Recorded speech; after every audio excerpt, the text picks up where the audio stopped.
تعبنا واجتهدنا وعلى القمة صعدنا، سهرنا هالليالي رفعنا راس أهلنا، كل واحد طموحه فوق يعلي روحه، نجحنا ونحمد الله ما ضيع تعبنا. الفضل الله والدعاء الوالدين. الأمسية المباركة حقيقة ببالغ الفرح والسرور والابتهاج، متشرفين بنقابة السدة للمعلمين متمثلة بالأستاذ جابر جميل الطائي، ملتقى القمر الثقافي التابع للعتبة العباسية المشرفة، يكرم الطلبة المتفوقين من السادس الإعدادي الذين حققوا الإنجاز وأفرحوا وأثلجوا صدورنا، فبهم تتم فرحتنا ليكونوا مشروع علماء في المستقبل ليبنوا العراق أحسن بناء ويكونوا قادة في المجتمع.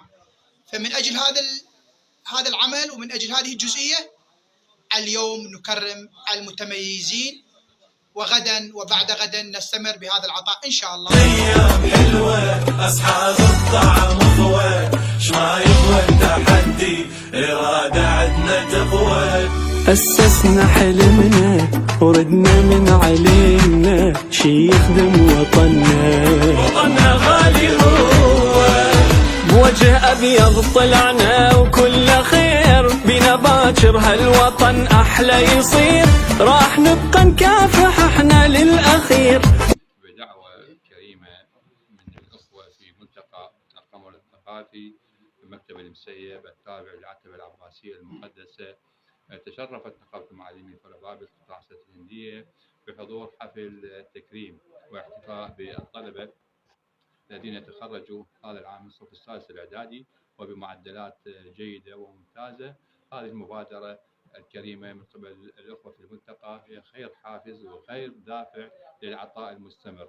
هذا التكريم هو تكريم نتيجة نجاحهم وثمرة تعبهم وجهودهم وجهود أولياء أمورهم وأساتذتهم، فوصلوا إلى ما وصلوا إليه، متمنين لهم إن شاء الله التوفيق وأن يكونوا بناة للعراق العظيم. قام ملتقى القمر الثقافي بمعية نقابة المعلمين قطاع السدة هذا اليوم أمسية خاصة للشباب الذين تخرجوا من السادس الإعدادي. ملتقى القمر الثقافي يرعى الشباب ومواهبهم ودائما يجمعهم لهكذا مبادرات. اليوم فرحتنا بهم كانت كبيرة وعظيمة، نتمنى لهم التوفيق والنجاح. مرجعيتنا الرشيدة لطالما كانت توصي بالشباب وتوصي بدعم الشباب، ونحن على هذا السائرون إن شاء الله. وإن شاء الله ما ننسى كل الذكريات، وياكم اللحظة ترى تعاد الحياة، ربي تتحقق كل الأمنيات، ما يسعنا الكون من قد الفرح.